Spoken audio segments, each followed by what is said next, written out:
Hello students, आज हम लोग बहुत ही इंटरेस्टिंग चैप्टर स्टार्ट कर रहे हैं, वास्को ड गामा टू बहादुर शाह जफर। ठीक है, तो इस पूरे जो बीच की जो पूरी जर्नी रही है उसको हम चैप्टर में बहुत अच्छे से एक्सप्लेन करेंगे, तो बहुत ध्यान से अपने फोकस के साथ इसको सुनिएगा।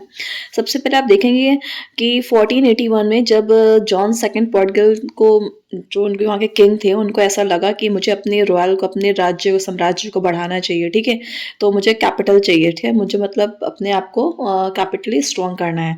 तो उन्होंने क्या सोचा, उन्होंने इसके लिए सही डायरेक्शन को ढूंढा, और उनको उस समय क्या थे, फेमस थे मसाले। ठीक है, जो बहुत ही ज़्यादा बिजनेस मतलब ट्रेनिंग में आए हुए थे और बहुत ज़्यादा प्रॉफिटेबल थे। ठीक है, इसलिए और उस समय वो ये सब कहाँ पे हो रहा था, एशिया एशिया में ये सबसे ज़्यादा हो रहा था, और जिसमें इंडिया भी इंक्लूड था। और उसने क्या किया, उसने वास्को ड गामा को चूज़ किया कि आप वहाँ पे जाओ। और मतलब वैसे अगर बाय लैंड जाते ना तो उनको बहुत मुश्किल हो रहा था जाना। ठीक है, बहुत इस तरह के पॉलिटिकल चीज़ें थी और बहुत हार्ड था वहाँ तक पहुँचना। तो उन्होंने उनको क्या दिया, गाइडेंस दिया कि आप सी रूट के थ्रू वहाँ तक पहुँचो, और वहाँ पे हमारा भी एक ट्रेंड मतलब स्टार्टअप करो, इसके लिए थोड़ा कोशिश करो। ठीक है, तो वो एज अ सेलिंग करते हुए वो लोग वो यूरोप से अफ्रीका कॉन्टिनेंट होते हुए फिर और आगे बढ़े, जहाँ हम पढ़ेंगे arrival of Vasco da Gama. ठीक है, इन 1497 the king mall choose da gamma two lead a Portugal fleas. उन्होंने एक पोर्टुगल अपनी एक जो नाव की एक छोटी सी टुकड़ी थी, ठीक है, नाव की एक ग्रुप था शिप्स का, उसके साथ वो आगे बढ़े और वेस्टर्न यूरोप से ईस्ट की तरफ, और वहाँ से जैसे आगे बढ़े ना, जैसे अफ्रीका का साउथ टिप वहाँ का दिखा तो उनको एक उम्मीद की किरण नज़र आई कि हाँ देखो मैं पहुँचने वाला हूँ। और वहाँ पे वो इंडियन ओशन को क्रॉस करते हुए, ठीक है, इंडिया के में पहुँचे, जहाँ पे कालीकट इन मई 1498। कालीकट जो उस समय कालीकट के नाम से था, लेकिन एट प्रेजेंट में अगर बात करें तो कोजी कोड, जो केरल की एक सिटी है, उसके नाम से फेमस है। ठीक है, तो वहाँ पे उन्होंने अपना गए, और लेकिन वहाँ पे देखा, वहाँ पे जो पहले से जिनका शासन था वो थे मुस्लिम। ठीक है, तो वहाँ का उनका ट्रेंड था जिसमें उन्होंने पूरा अपने अंडर ले रखा था। तो जैसे उन्होंने देखा कि किसी को यहाँ आने नहीं देते, तो जैसे उनको देखा कि आए हैं मुस्लिम ट्रेडर हैं, वहाँ पे जो लोकल हिंदू थे वो भी, उन्होंने उनको अंदर नहीं घुसने दिया, वहीं से उनको रिटर्न होना पड़ा। ठीक है, नेक्स्ट टाइम उन्होंने क्या किया कि और बड़ी सेना, ठीक है, जिसको लार्जर फ्लीट कम, जिसको कमांड कौन कर रहे थे, पेड्रो एल्वरेस। ठीक है, Cabral left the Portugal capital on the Gama's discovery, मतलब जो गामा ने जो रास्ता ढूंढा था उसी को फॉलो करते हुए वो दोबारा से आए एक बड़ी सेना के साथ, जिन्होंने आते ही क्या किया, 10 मुस्लिम कार्गोस शिप्स है उनको हटाया, मारा, और उसमें 600 सेलर्स जो क्या गए, मारे गए। ठीक है, and he move to on to Cochin, where he establish the first Portuguese trading post in India. और वहाँ से वो कोचीन जाते हुए वहाँ पे उन्होंने पहला अपना ट्रेडिंग पोस्ट स्टैब्लिश किया, मतलब स्थापित किया। ठीक है, फिर rise the gamma in 1502 the Gama was made in charge of another Indian expedition, एक और नई खोज के साथ उनको दोबारा भेजा गया एज ए कमांडर बना के, इंचार्ज बना के। और दिस टाइम इनकी फोर्स जो एग्रीमेंट उन्हें लिया, मतलब कालीकट के जो रूलर उस समय थे वहाँ से उन्होंने एग्रीमेंट करवाया कि मैं आगे आने वाले 20 सालों तक यहाँ पे अपना जो भी मैं एज ए एडवाइज़र यहाँ पे रहता हूँ, तो वहाँ पे जितने भी इंडियन अफेयर्स, जितनी भी जानकारी वो पोर्टुगीज़ को देते थे। और फिर आगे बढ़ते हुए इसी में काम में अपने आप को मशरूफ़ रखते हुए फिर 1524 he was appointed as a Portuguese viceroy in India, and in 1524 में ही कोचीन में वो मर गए। ठीक है, या ही इज डाइड। ठीक है, फिर हम आगे बढ़ते हैं। So British East India company, ठीक है, जैसे वो मर गए तो उनके वहाँ की जो जानकारी है ना सब बंद हो गई, मतलब कौन करेगा, तो इतना जिस हिसाब से वहाँ पे रह रहे थे तो दूसरा इतना जल्दी नहीं कर पाया। सो लैंडिंग द गामा, जैसे वहाँ से गए तो उन्होंने क्या किया, जो रास्ता ढूंढा था सी रूट के थ्रू, ठीक है, जहाँ लैंड के थ्रू कोई आ नहीं पाते थे, तो बहुत सी कंट्रीज के लिए वो रास्ता ओपन हो गया। ठीक है, सबके लिए हो गया, तो सब लोग बहुत आतुर होने लगे। ठीक है, दे आर वेरी एगर, ठीक है, eager to establish their own trades. ठीक है, इसलिए वो बहुत ज़्यादा अब एक दूसरे को कहते नहीं हम यहाँ करेंगे, हमको तो बहुत सारी कंट्रीज आ गई जो वहाँ पे अपना शासन चाहती थी। ठीक है, जैसे इसमें यूरोपियन कंट्रीज आई जो आपस में लड़ाई भी कर रही थी, जैसे फ्रांस, होलैंड, इंग्लैंड, ये सब वहाँ पे आए। और एट लास्ट सब में थोड़ा सा स्ट्रगल हुआ, बहुत उन्होंने कोशिश की, लड़ाई झगड़ा हुआ, जिसमें वहाँ पे विजय कौन रहता है, ब्रिटिश ईस्ट इंडिया, ठीक है, जो ब्रिटिश वहाँ पे जीतते हैं और वहाँ पे अपनी कंपनी को ट्रेड को मतलब स्टैब्लिश करते हैं, उसका नाम रखते हैं ब्रिटिश ईस्ट इंडिया कंपनी, ठीक है। The company started a trade from the Surat, जहाँ से अपना स्टार्ट कहाँ से करते हैं, सूरत से करते हैं, और ये सूरत में स्टार्ट करते हैं, तो उसके लिए trade whole India and permission किससे लेते हैं, वहाँ पे उस समय मुगलों का शासन था, तो वहाँ पे एम्पायर जो जहांगीर थे वहाँ, तो उनसे वो परमिशन लेते हैं, और in order to consolidate his position, अपनी उसको बचाते हुए वो कंपनी को रेज करते हैं, अपनी आर्मी भी बढ़ाते हैं, और मतलब वो कहते हैं कि हम यहाँ पे अपनी आर्मी खुद रखेंगे for its own in India, मतलब इंडिया में रह रहे हैं लेकिन उसको इंडिया में अपनी आर्मी चाहिए, इंडिया की नहीं चाहिए करके उन्होंने जहांगीर से परमिशन ली और उन्होंने अपने आप को पूरे धीरे धीरे फैलाना शुरू किया, ठीक है। तो फिर वहां से क्या आगे बढ़े, फिर आते हैं हम seed of British Raj in India, मतलब कैसे वो आगे बढ़ा, कि उनका राज्य कैसे कैसे आगे बढ़ा, सीडलिंग कैसे हुई, ठीक है, स्टार्टअप कैसे हुआ उनका, एज जो केवल बिजनेस करने के लिए ब्रिटिश इंडिया में आए, तो धीरे धीरे स्टार्टिंग उन्होंने कर दी, फिर रॉबर्ट क्लेव के थ्रू ये चीज आगे बढ़ी, जिसको किसका साथ मिला, वेस्ली और डलहौजी का, ठीक है। बैटल ऑफ पालसी, वहाँ पे एक युद्ध हुआ, और क्या हुआ था उस युद्ध में, in the south Asia Clive the release his secure company overall interest in India, अपनी इंडिया में उसमें क्या था, सिराजुद्दौला थे और नवाब, तो उन्होंने क्या किया, रिप्लेस करना चाहा सिराजुद्दौला की जगह द नवाब ऑफ बंगाल, जो इनके उसकी जगह किसको रखा, नवाब मीर जाफर को रखना चाहा, मतलब रिप्लेस किया उन्होंने, क्योंकि सिराजुद्दौला वहाँ पे उनके अपने देश भक्ति में मतलब थे, तो वो उसका विरोध नहीं कर रहे थे, लेकिन नवाब मीर जाफर जो एज अ पेपेट था, एक ट्रेटर था, मतलब he is a traitor, traitor means धोखेबाज, गद्दार, ठीक है, जो इंडिया में रह रहा था लेकिन इंडिया से गद्दारी कर रहा था, ठीक है। तो ऑन 1757 एंड बैटल, एक युद्ध हुआ, battle took place between British East India and Sirajuddaula, and the battle needed in the victory of the company, Mir Jafar played a role of a traitor in defeat to Sirajuddaula, the British victory and under the Robert Clive led the foundation of the British Raj in India, ठीक है। और club में कौन, इसमें जो युद्ध हुआ उसमें कौन हारा, क्योंकि हमको यहाँ पे गद्दार मिल चुके थे जिनका नाम था मीर जाफर, तो सिराजुद्दौला वो युद्ध हार गए, और रॉबर्ट जो क्लिव थे वो वहाँ पे जीत गए, और वहाँ से उन्होंने एक तरह से मतलब जीतना चालू कर दिया, तो एक हमारी उनकी एक फाउंडेशन स्टार्टअप हो गया वहां से, कि हम ब्रिटिश राज से आगे बढ़ रहे हैं, स्थापना स्टार्ट होनी शुरू होगी, ठीक है। और फिर आगे क्या हुआ, सबसिडी अलायंस, एक पॉलिसी चलाई गई जिसमें के थ्रू, जिसमें क्या था कि अकॉर्डिंग टू दिस, अगर इंडिया रूलर जो भी है वो मतलब अभी तक क्या कर रहे थे कि इंडिया में रह रहे थे लेकिन सिंपली जो अपनी सिक्योरिटी थी खुद रखते थे, लेकिन अब उनका कहना था कि अब आए थे एज अ बिजनेसमैन, वहां पे रहे, अपनी सेना रखी, अब कह रहे कि आप यहाँ रहोगे, सेना हमारी रहेगी, लेकिन इनका खर्चा, इनका मेंटेनेंस आप उठाओगे, और अगर आप इस मेंटेनेंस को उठाने से में मतलब अनकैपेबल रहते हो, अगर आप कैपेबल नहीं हो या कुछ किसी कारण से टाइमली अगर आप उनको उनका मेंटेनेंस करने से चूक जाते हो, तो आपका जो आधा राज्य है वो हमारे अंदर शामिल हो जाएगा, हम में शामिल हो जाएगा, ठीक है।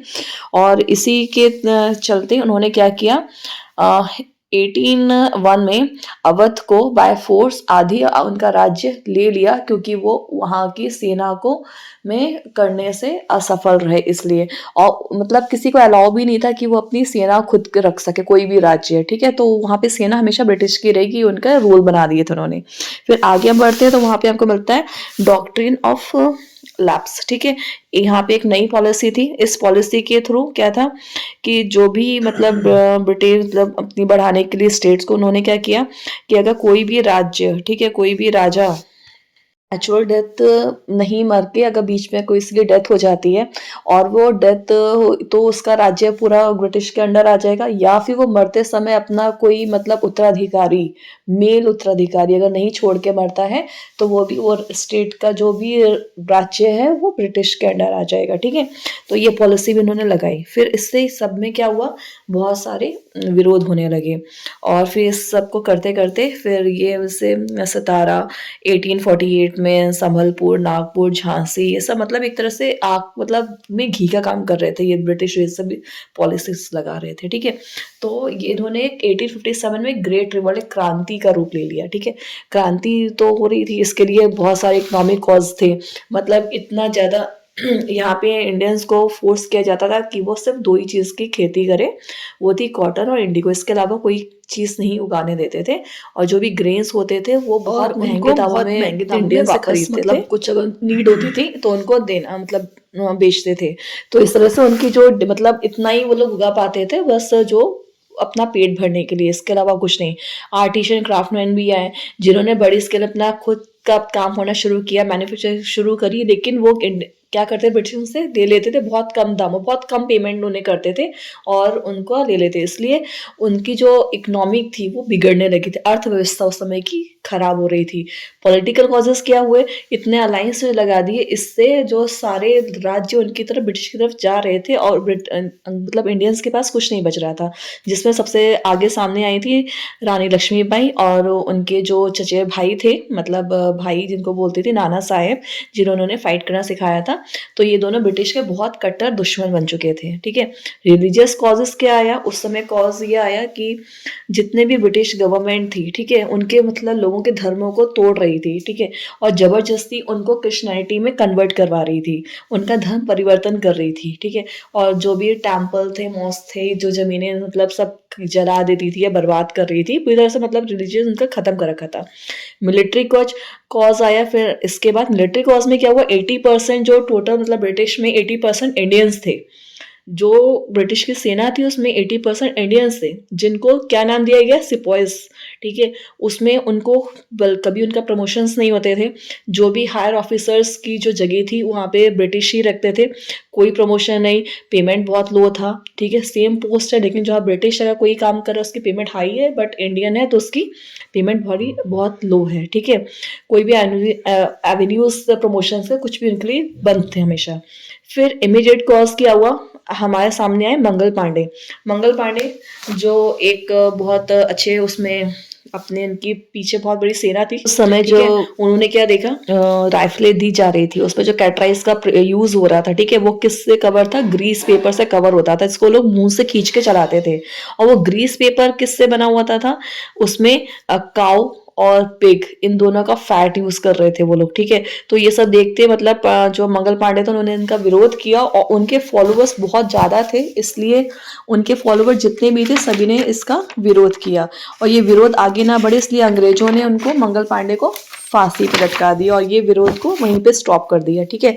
लेकिन उनके मतलब उनकी मतलब जब वो खत्म हो गए, उनको जब किल किया, ठीक है, इसके बाद 10 मई 1857 में मतलब मेरठ में उन्होंने, क्योंकि उनको खत्म कर दिया था, तो मेरठ में क्या हुआ था, जितने कमांडर्स थे तो वहाँ के 10 कमांडर्स को था उन्होंने मारा, किसने मारा, के जो ऑफिसर थे उनको मारा और वहाँ के जितने भी प्रिजनर थे, जितने भी कैदी थे उनको छुड़ा लिया, ठीक है। The soldier then set off the for the Delhi, and वो लोग दिल्ली गए और वहाँ पे उनकी जो लोकल इन्फेंट्री थी वहाँ के राजा की, वो उन्होंने उसको ज्वाइन किया। एंड द रेबल सिलाइज the Delhi declare the Mughal empire, कौन थे वहाँ पे, Bahadur Shah Zafar, as empire of India, ठीक है। और फिर इसके बाद रिवोल्ट, इसका रिजल्ट जो हुआ, रिवोल्ट का क्या हुआ, रिवोल्ट का जो रिजल्ट था पूरी तरह से फेल हुआ, लेकिन जो कैसे हुआ था वो हम बाद में बताएंगे। द रिवोल्टर रूथलेसली एंड सप्रेस, बहुत ही क्रूल मतलब क्रुएल्टी के साथ, बहुत ही निर्दयता से उन्होंने, ब्रिटिश ने इसको कंट्रोल कर दिया, ठीक है, इसको खत्म कर दिया, स्टॉप किया, ठीक है। बहादुर Shah Zafar was kept the exile in Rangoon, Bahadur Shah Zafar की डेथ हो गई रंगून में 1862 में।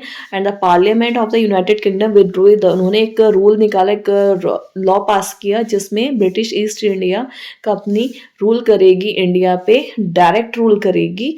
United Kingdom started the ruling on the India directly through the governor general, ठीक है। कब ये हुआ था, 1858 में ये रूल दे दिया, पास कर दिया गया कि यूनाइटेड किंगडम डायरेक्ट अब रूल करेगी, ठीक है। और इसका जो फॉल मतलब इसका फेल होने का कारण क्या था, सबसे बड़ा लैक ऑफ यूनिटी, ठीक है। जितने भी राजा थे 1857 में जो रिवॉल्ट उसका बहुत भीतर से फेल हुआ, क्योंकि सिंधियंस, होल्कर्स, नवाब, भोपाल राज्य, पटियाला नवा, ये सब क्या थे, ट्रेटर्स का काम कर रहे थे, गद्दारी का काम कर रहे थे, ठीक है। जो बड़े बड़े जमींदार थे, अंग्रेजों ने अब जो बड़ी पोस्ट पे थे उनको अपने अंडर किया, और जो आम जनता थी उसका बहुत ही ज़्यादा शोषण किया, ठीक है। इसमें सबसे ज़्यादा सपोर्ट कौन कर रहा था, इंडियंस का, सिख, राजपूत और गोरखा बटालियंस, ठीक है, जो बहुत लॉयल थी, ठीक है, अपने रिवॉल्ट को लेके। बाकी थे ट्रेडर्स का काम जो कर रहे थे, जिनको हम गद्दार बोलते हैं, ठीक है। राइजिंग द वाइट्स, ये बहुत ज़्यादा तक केवल यूपी, दिल्ली, वेस्ट बंगाल तक ही सीमित था, इसके आगे नहीं बढ़ पाया था। तो ये बहुत बड़े कारण बने थे कि मतलब हमारा जो रिवॉल्ट था वो शांत हो गया, ठीक है। और क्योंकि वेस्ट इंडियन का मतलब बिल्कुल शांत थे उस समय, बिल्कुल उन्हें पता नहीं था कि इंडिया में क्या हो रहा है, मतलब हो रहा था पता था, लेकिन सब लोग शांत थे, ठीक है। और जो ये लीडरशिप थी जिसके चलते हो रहा था, तो जो इनका लीड कर रहे थे वो बहुत ही वीक पड़ गए, क्योंकि उनको उन लोगों का सामना करा जिनकी जो सोच थी बहुत ही निम्न थी, क्योंकि वो उनका तो फायदा हो रहा था आम जनता को देखने, तो उनके जो माइंडेड थे बहुत नैरो माइंडेड थे वो लोग, ठीक है। और तो इसलिए उनको मोटिवेट जो अंदर से कर रहे थे वो कोई नहीं कर रहा था, और जिस कारण से ये इस तरह के बहुत सारे कारण मिले, जिसके कारण से 1857 का जो रिवॉल्ट था वो शांत हो गया, स्टॉप हो गया। और फिर आगे बढ़ा, जो बहुत बड़ी उसकी तरह अच्छे लीडर के साथ जो आगे बढ़े थे वो हम नेक्स्ट चैप्टर में एक्सप्लेन करेंगे। तो यहाँ तक मेरे हिसाब से चैप्टर पूरा कंप्लीट है। अंग्रेज किस हिसाब से आपने देखा और किस तरह से यहाँ पे अपना शासन उन्होंने स्थापित किया। तो सिर्फ बिजनेस के मुद्दे से आए थे और धीरे धीरे यहाँ पे रहने लगे, अपनी आर्मी लाए, मतलब एज अ फ्रेंडशिप की, और फिर आर्मी की आप यहाँ से अपना प्रोटेक्शन हटाओ, हम यहाँ पर प्रोटेक्ट करेंगे, बाद में प्रोटेक्शन हमारा मेंटेनेंस आप करोगे। फिर उन्होंने बहुत तरह की पॉलिसीज लगा दी। पॉलिसीज के बाद लोगों का राज्य, मतलब जो इतने किंग थे उनको हड़पना चालू कर दिया, अपना शासन बढ़ाया और धीरे धीरे पूरे इंडिया में छा गए थे। फिर आम जनता को परेशान किया, उनके रिलीजन को चेंज किया, इससे काफ़ी ज़्यादा रिवॉल्ट, मतलब गुस्सा, विरोध सामने आया। सबने विरोध किया, लेकिन बहुत ज़्यादा ही विरोध हो नहीं पाया, और इसके कारण से 1857 में किया गया रिवॉल्ट पूरी तरह से तहस नहस कर दिया गया, ठीक है। नेक्स्ट चैप्टर हम जल्दी एक्सप्लेन करेंगे, एक्सप्लेनेशन बहुत जल्दी आएगी। कोई भी डाउट होता है तो कमेंट जरूर करिएगा, एक्सप्लेनेशन जल्दी आएगी। All the best for your exams.